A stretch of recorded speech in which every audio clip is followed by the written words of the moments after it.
Et je passe tout de suite la parole à François-Michel Lambert, qui va intervenir pour introduire la suite sur écologie et économie. François-Michel Lambert, qui a déjà été présenté d'ailleurs, qui est député des Bouches-du-Rhône. Et pendant ce temps-là, les autres intervenants vont s'installer à la tribune. À toi, François-Michel. Merci à toutes et tous d'être là et de nous écouter, je dirais presque religieusement. Merci aussi à Guillaume d'avoir pris le début de mon intervention, comme ça on va gagner du temps. Je voulais parler de Victor Hugo et d'une autre citation. Et surtout, si nous sommes aujourd'hui ici présents, François l'a dit, nous devons l'insister. Nous devons insister sur le fait que écologistes nous sommes, écologistes nous voulons que la société soit. Et pour que la société soit écologiste, nous devons mettre les mains dans le cambouis. Pour que la société soit écologiste, nous devons redonner un intérêt, un enthousiasme, et notamment je pense aux jeunes. Les jeunes, quel avenir on leur propose?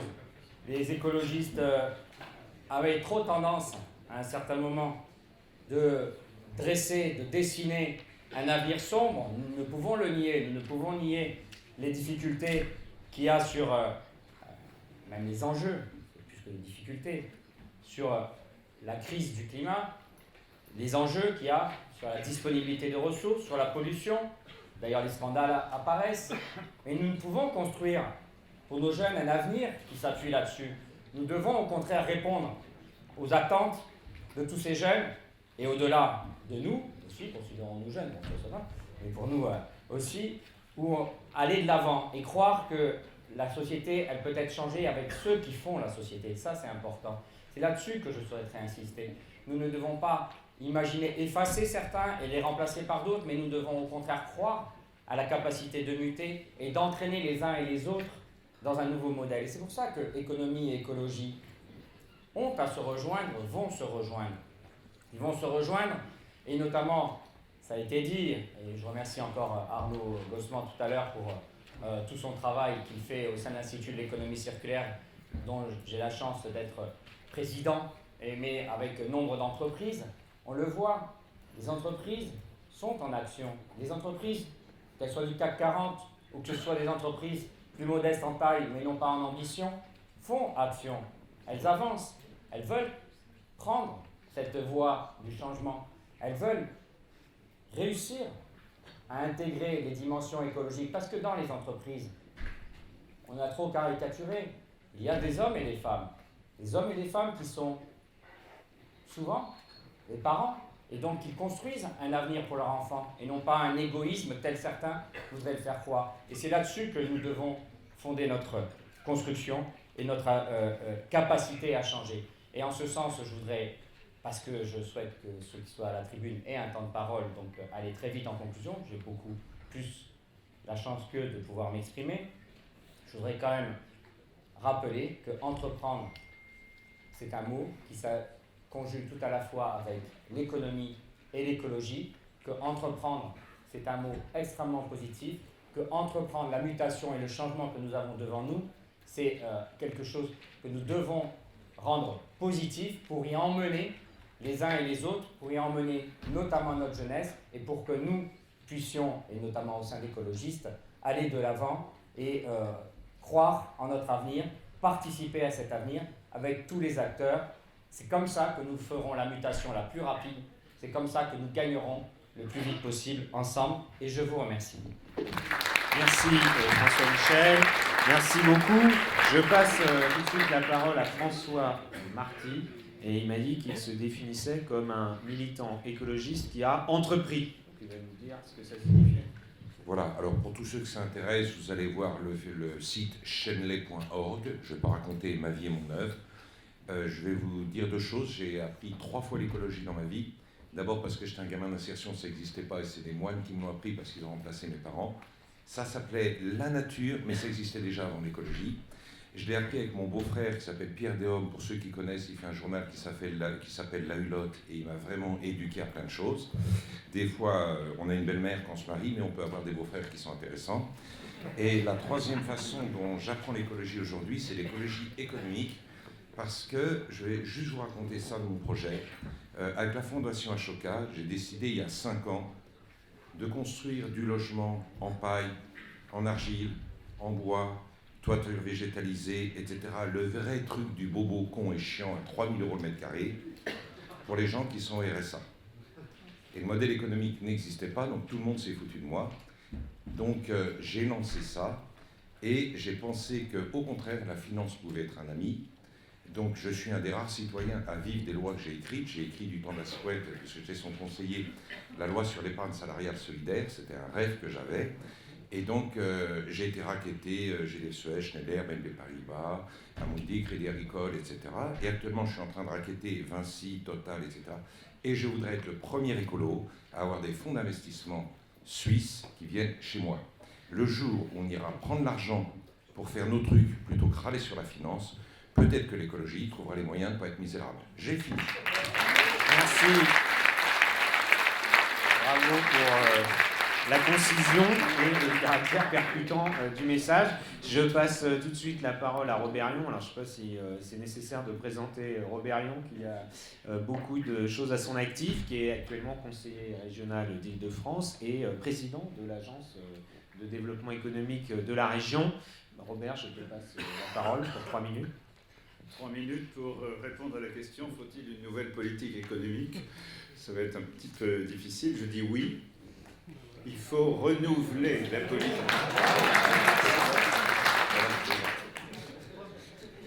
Non. Je parle quand même encore 2 minutes et demie, non? Oui, il faut renouveler la politique économique, mais sortons des schémas qu'on entend trop souvent aujourd'hui. Il faut en finir avec les disciplines budgétaires, il faut en finir avec les régulations européennes, il faut une grande politique de la demande. C'est un peu plus compliqué que ça. Mais c'est en même temps assez simple pour nous parce qu'on peut se dire avec une certaine tranquillité, la réponse, on l'a entre nos mains, c'est la transition écologique. Pas de pudeur.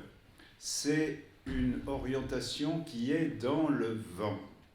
Il y aurait beaucoup de choses à dire sur le fait que les concepts que nous avons tous ici bien en tête, qui sous-tendent la transition écologique, ils sont dans le vent. Ils sont de plus en plus mainstream. Une série d'exemples dans le domaine financier qui a été abordé tout à l'heure par Eric Loiselet, qui lui-même a bien milité dans ce sens pour la décarbonation, comme il l'a dit, des placements environnementaux. Donc on est dans le domaine de la finance. C'est passé 2 choses cette semaine. Il se passe effectivement des mises en ordre des portefeuilles de placement chez un certain nombre de grands investisseurs, depuis des grands fonds de pension américains jusqu'à la Caisse des dépôts ici en France, etc., etc., le grand fonds norvégien bien connu. Mais ces derniers jours, s'est passé 2 choses. Il s'est passé que Standard & Poor's, qui n'est pas familier de nous-mêmes ici, les écolos, Standard & Poor's, l'agence de notation, a fait une déclaration importante, c'était lundi dernier, disant qu'elle allait désormais faire du climat, ou plutôt de la position que les entités qu'elle note adoptent par rapport à la nécessité de travailler pour la lutte contre le réchauffement climatique, un critère de ses appréciations. Ce n'est pas encore en ordre, mais c'est une intention très importante parce qu'elle est très nouvelle. Deuxième chose, M.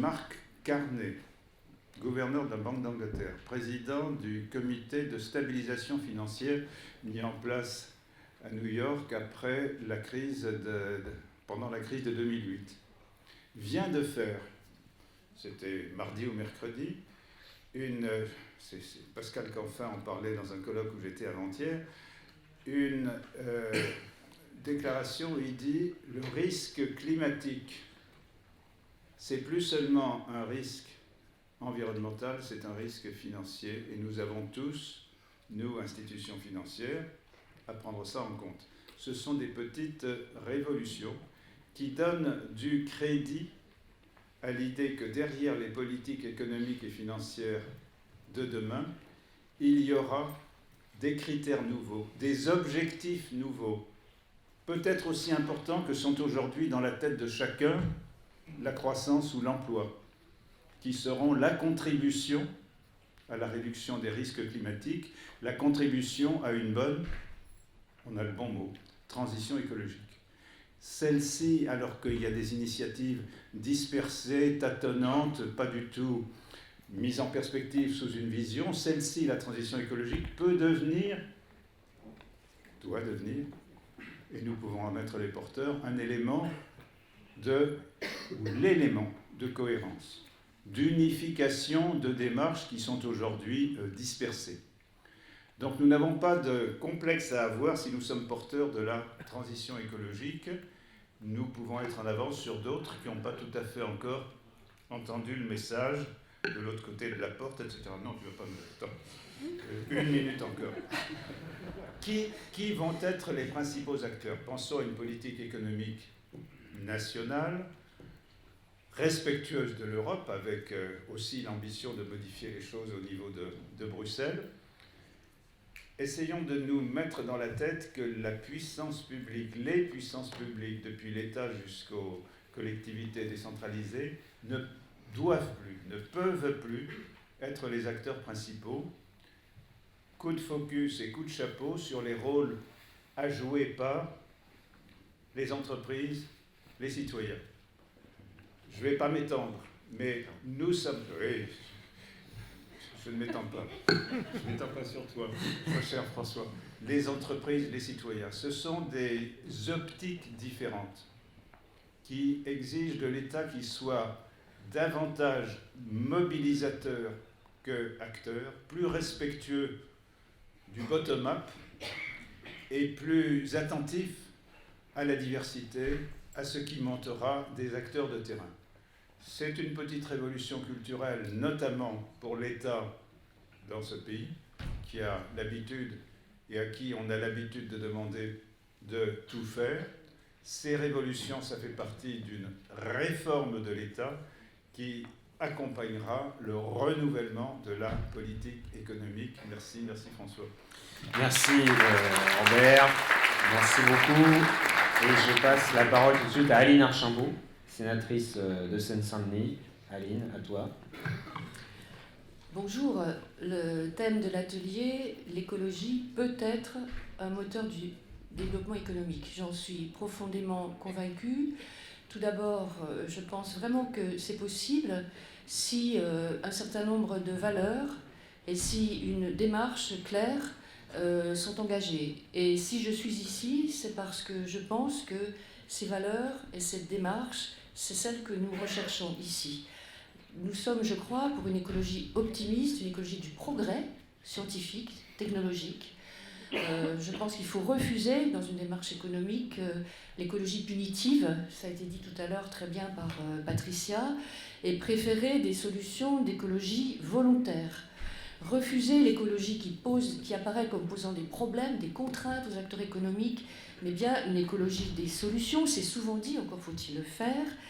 Refuser les discours écologistes donneurs de leçons et définir des projets économiques possibles et possibles pour tout le monde. J'insisterai sur deux points particulièrement. Il me semble que nous devons défendre et nous engager fortement dans une vision qui est que l'économie, elle doit être appuyée sur trois piliers. Il y a l'économie du capital, les entreprises du capital, et Robert a très bien expliqué, et d'autres, qu'il y a des ouvertures de ce côté-là. Il y a l'économie du service public, qui est très importante, parce que c'est celle sur laquelle nous pourrons nous appuyer pour avancer dans la mise en œuvre des objectifs qui nous tiennent à cœur, à nous autres écologistes. Et il y a celle qu'on appelle souvent l'économie du tiers secteur, on peut l'appeler économie sociale et solidaire, au sens très large. C'est celle qui, renouant avec la tradition très ancienne de l'économie sociale et qui la renouvelle profondément, mobilise très largement les citoyens. Les citoyens consommateurs, solidaires et responsables, les épargnants, solidaires et responsables, les entrepreneurs. J'en ai un à ma droite. Et notre parti, je dis notre parti, doit être de ce point de vue-là très à l'initiative. Il doit encourager, il doit être le parti de l'initiative. Sans cette mobilisation, cette vigilance démocratique, économique démocratique très large, nous ne parviendrons pas, les institutions toutes seules, les gouvernements, qu'ils soient nationaux ou les institutions mondiales, ne parviendront pas à obtenir une régulation dans le sens que nous souhaitons. Le deuxième point sur lequel je voulais insister, c'est qu'en matière économique et de projets économiques et de politique économique, il faut absolument que nous nous mettions enfin à parler avec toute la société et pas seulement avec les convaincus. Ce qui suppose, c'est une proposition que je fais, d'organiser une vaste tournée des acteurs économiques, qu'il s'agisse des industriels avec lesquels il faut mettre en place, définir des filières. Les filières, ça va de la recherche-développement jusqu'à la distribution, en passant par toute la gamme. Mais aussi les agriculteurs, les professions de taxi, de pêcheurs. Je travaille beaucoup sur la question du diesel. Jamais nous n'arriverons à renverser les choses si nous n'engageons pas la discussion avec ces professionnels et si nous ne voyons pas avec eux comment, concrètement, au-delà des paroles, mettre en place des transitions qui font que pour eux, économiquement, c'est possible de sortir du diesel. Il faut je termine, engager le dialogue, et pas seulement les soirs de meeting, avec les syndicats. Pas seulement les soirs de meeting, c'est-à-dire que je l'ai vécu au Sénat, on peut tout à fait trouver des représentants des salariés dans de nombreux syndicats finalement qui s'intéressent aux questions de pollution dans l'entreprise mais aussi à l'extérieur de l'entreprise, qui s'intéressent de très près au désamiantage ou à d'autres sujets, au CHSCT par exemple. Ils se sont très mobilisés quand nous avions avancé sur cette question au Sénat. Et puis il y a bien sûr les consommateurs sans lesquels, et j'étais encore il y a 3 jours en débat au Sénat sur le projet de loi de santé, sans lesquels jamais nous ne ferons reculer un certain nombre de lobbies. Voyez les décisions, on verra ce qui sort du Parlement finalement, mais prises au Sénat, qui sont quand même revenues sur la loi Evin. L'alcool, c'est 50 000 morts par an, qui ont refusé le paquet neutre. Voyez les lobbies concernant les perturbateurs endocriniens ou d'autres. C'est-à-dire que concilier santé et économie, concilier intérêt général et développement économique et emploi, c'est tout à fait possible si les écologistes changent de posture et que réellement ils sortent de leur entre-soi, qu'ils sortent du petit cercle de convaincus qui répètent toujours la même chose, qui croient que les paroles sont magiques. Il faut mettre en mouvement les gens. Il faut faire, non pas pour eux, mais faire avec eux. Sans cette démarche qui les met eux-mêmes en mouvement, qui les font avancer dans des actions écologistes, je pense que nous passerons à côté des défis énormes devant lesquels nous sommes aujourd'hui. C'est la raison pour laquelle je suis là. J'espère que nous pourrons y travailler ensemble. Merci, et nous allons y travailler, évidemment, dans les mois qui viennent. Je passe tout de suite la parole à Mounir Bellamiti, qui va terminer sur ce thème, et qui est conseiller municipal de Nantes, notamment en charge du numérique. Merci François. Je vais essayer d'être synthétique. Moi, je suis là pour vous parler du numérique et de transition écologique, puisqu'un des meilleurs alliés de la transition écologique, c'est la transformation numérique. En matière d'économie numérique, on a de nouveaux modèles qui émergent aujourd'hui. Et on ne va pas les citer ici, de chacun un exemple, soit Blablacar ou autre à l'esprit. On parle d'économie collaborative, et François Michel en a parlé, d'économie coopérative, ou encore d'économie de la connaissance. Et derrière ces termes, ce sont des femmes et des hommes qui innovent au quotidien pour créer de nouveaux vecteurs de croissance. Et moi, j'emploie le mot croissance et j'assume ici de parler de mot de croissance. Je parle de croissance parce que je suis de ceux qui croient que la croissance, ça peut être vertueux, ça peut être bénéfique à la société et participer de la transition écologique et dans le respect de l'environnement. Alors, ces acteurs attendent des signes, et je crois que le rôle des écologistes aujourd'hui, c'est de répondre à ces signes et d'accompagner cette transformation et de permettre cette transformation. À une agilité économique qui est évidente, la réponse des écologistes devrait être tout aussi évidente, c'est de répondre par une agilité du modèle social, en tout cas de rendre notre modèle social beaucoup plus agile qu'il ne l'est aujourd'hui. Je vais citer un exemple, puisque dans le cadre de mes fonctions à la ville de Nantes, j'accueille régulièrement des entreprises du numérique, je ne parlerai pas de start-up, mais on pourrait parler de start-up ici, et je suis frappé de certains acteurs de l'économie numérique qui m'interpellent sur la question des seuils. Aujourd'hui, on a des seuils sur la structure juridique, des entreprises, des petites, très petites entreprises qui ne peuvent pas basculer et créer d'emplois durables parce que passer de 49 salariés à 50 salariés, ça remettrait en cause leur modèle économique. Et ça, il faut aujourd'hui qu'on assume, nous, écologistes, au moins de mettre cette idée sur le débat et au débat et aller défendre ces évolutions. Ne pas faire évoluer ces règles sociales aujourd'hui, sans remettre en cause pour autant les fondamentaux, hein, c'est pas l'idée. Je pense que c'est tuer des initiatives dans l'œuf. Et je crois qu'il faut être aujourd'hui en responsabilité et pouvoir faire évoluer ces choses-là. Deuxième chose, je voulais parler de la proximité. L'élu local que je suis vous doit parler de proximité. Deux choses, on a parlé tout à l'heure, et Patricia en a parlé de la ruralité, j'en parlerai rapidement, mais la question des métropoles est cruciale sur le numérique et sur la transition écologique. Je citais l'exemple de Nantes, parce que je le connais bien. Le dispositif French Tech qui est mis à l'œuvre aujourd'hui par le gouvernement et qui est décliné dans nos collectivités, dans nos exécutifs locaux, avec des majorités écolos et socialistes, qui travaillent main dans la main, il faut le rappeler, c'est depuis 1 an plus de 1000 emplois créés sur la métropole. Et ça, c'est du concret, c'est, contrairement à ce que l'on dit, des emplois qui ne sont pas délocalisables et qui ne sont pas délocalisés puisqu'ils sont créés sur la métropole. Et je pense que les écologistes doivent aussi témoigner de cette efficacité sur le terrain et de cette efficience sur le territoire. Oui, je vais faire vite.